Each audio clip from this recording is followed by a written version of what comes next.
Oui, bonjour, c'est Madame Dalal à l'appareil. J'ai une petite question à vous poser. Le jour où j'ai un petit accrochage avec ma voiture, je serai remboursée combien avec mon assurance auto? Oui, j'attends. N'attendez pas qu'il soit trop tard pour découvrir la base de votre indemnisation. AXA invente les barèmes sans surprise, grâce auxquels vous connaissez à l'avance et dès le départ la base de calcul sur laquelle vous serez indemnisé. AXA. Réinventons l'assurance et l'épargne.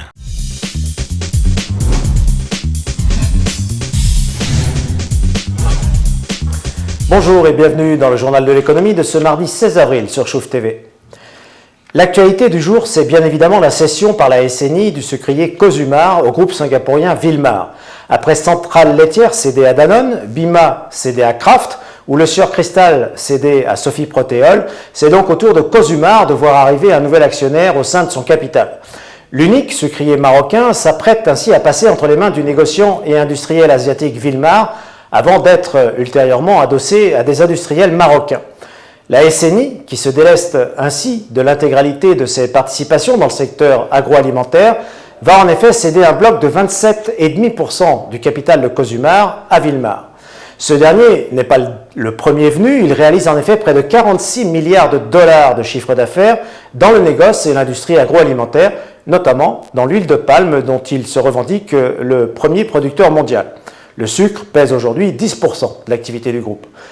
Présent dans toute l'Asie du Sud-Est et en Chine, Wilmar, qui a enregistré 1,3 milliard de dollars de bénéfices l'an dernier, se développe de plus en plus en Afrique, avec notamment une participation de 27% au sein du groupe agroalimentaire ivoirien Sifka, des investissements dans l'amont agricole en Côte d'Ivoire, Ouganda, Ghana ou encore Nigeria, ainsi que des investissements industriels dans le raffinage et la commercialisation d'huile en bouteille au Ghana ou encore en Afrique du Sud. La transaction autour des 27,5% de Cosumar sera effectuée en bourse à Casablanca pour un montant de 2,3 milliards de dirhams, quelques 206 millions d'euros, ce qui valorise aujourd'hui Cosumar à 8,25 milliards de dirhams, quelques 750 millions d'euros.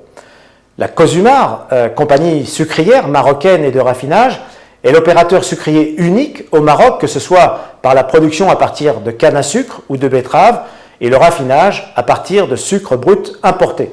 Sa capacité de production est actuellement de 1,6 million de tonnes de sucre par an, alors que la production nationale, très variable selon la météo, est d'environ 400 000 tonnes. Troisième sucrier sur le continent africain, Cosumar possède une usine de raffinage à Casablanca et 7 sucreries au Maroc, et il emploie aujourd'hui 2000 collaborateurs. Il s'est lancé dans un vaste plan de modernisation et d'investissement de l'ordre de 5 milliards et demi de dirhams depuis 2005 pour la mise à niveau de ses sucreries et pour l'extension de ses capacités de raffinage. Cosumar joue ainsi un rôle clé pour l'agriculture auprès de plus de 80 000 agriculteurs, producteurs de betteraves ou de canne, des agriculteurs pour la plupart sous contrat d'intégration, ce qui leur permet de bénéficier de l'avance des frais de campagne.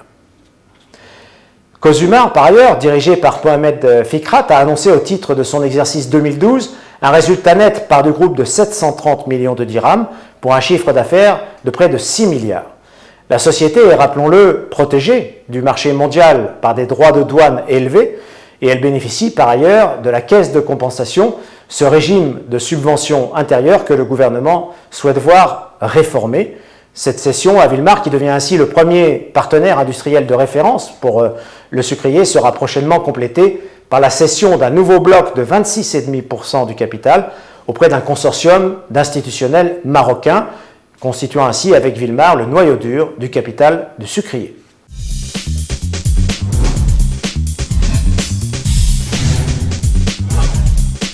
Le déficit commercial en baisse de 5,2% au cours du premier trimestre.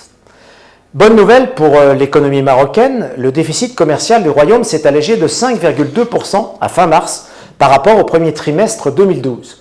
Le solde du commerce extérieur s'est ainsi établi à moins 44,78 milliards de dirhams au premier trimestre, contre moins 47,24 milliards une année auparavant. L'Office d'échange relève par ailleurs que le taux de couverture des importations par les exportations s'est stabilisé à 49,5% contre 49,6% à fin 2012.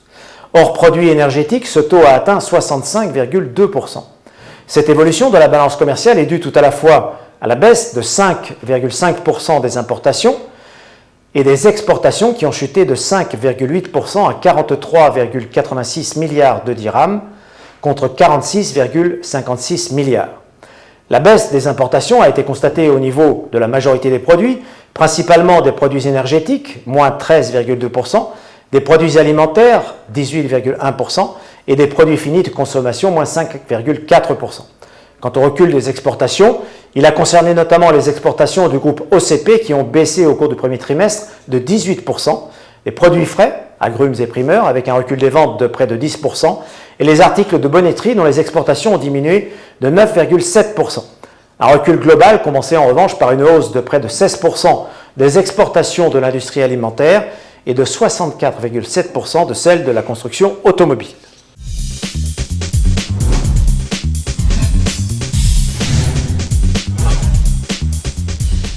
Le CETIM investit 65 millions de dirhams dans un nouveau laboratoire.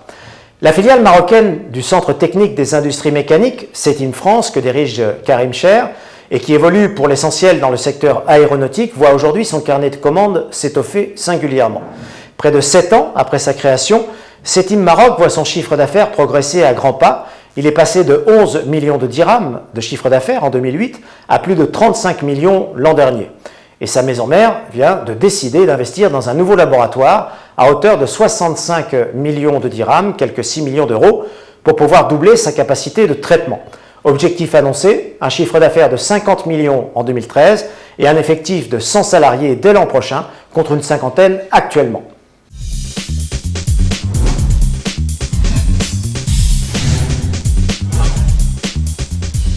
Le FMI pessimiste sur l'économie européenne.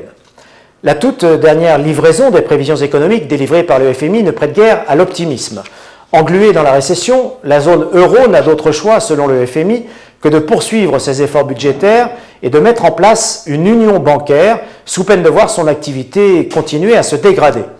L'institution de Washington a donc légèrement abaissé sa prévision de croissance pour 2013 et table désormais sur une contraction de l'activité de notre principal partenaire de 0,3% contre 0,2% envisagé en début d'année. Le retour à la croissance devrait intervenir en 2014 avec un produit intérieur brut en hausse de 1,1%. Pour le FMI, si le pire de la crise semble être passé et les tensions sur les marchés apaisées, les risques subsistent au sein de la zone euro.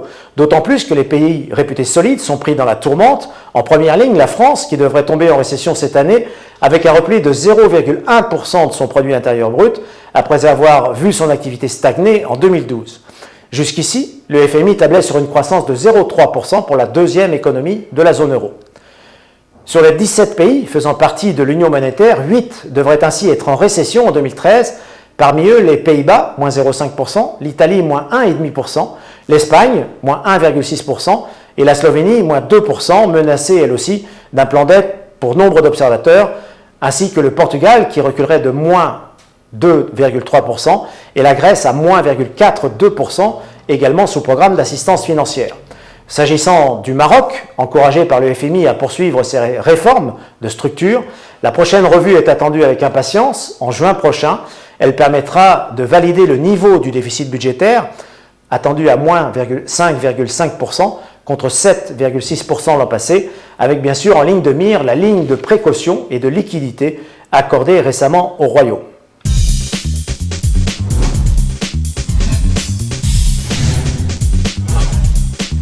La bourse de Casa vire ce soir dans le rouge. Le MADEX recule ainsi de 0,12% à 7548 points et le MASI de 0,11% à 9261 points. En hausse, on relève Maghreb Oxygène qui progresse de 5,99% à 141 dirhams 65 et Delta Holding à plus 5,98 à 31 dirhams 39. À la baisse, en revanche, on relève Rebab Company, moins 5,99% à 208 dirhams 70 et Salafin à moins 5,42% à 558 dirhams.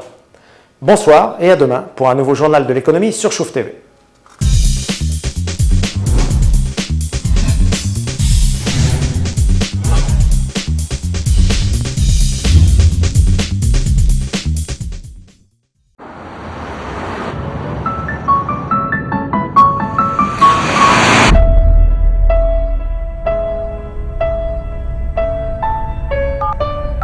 Oui, bonjour, c'est Madame Dalal à l'appareil. J'ai une petite question à vous poser. Le jour où j'ai un petit accrochage avec ma voiture, je serai remboursée combien avec mon assurance auto? Oui, j'attends. N'attendez pas qu'il soit trop tard pour découvrir la base de votre indemnisation. AXA invente les barèmes sans surprise, grâce auxquels vous connaissez à l'avance et dès le départ la base de calcul sur laquelle vous serez indemnisé. AXA. Réinventons l'assurance et l'épargne.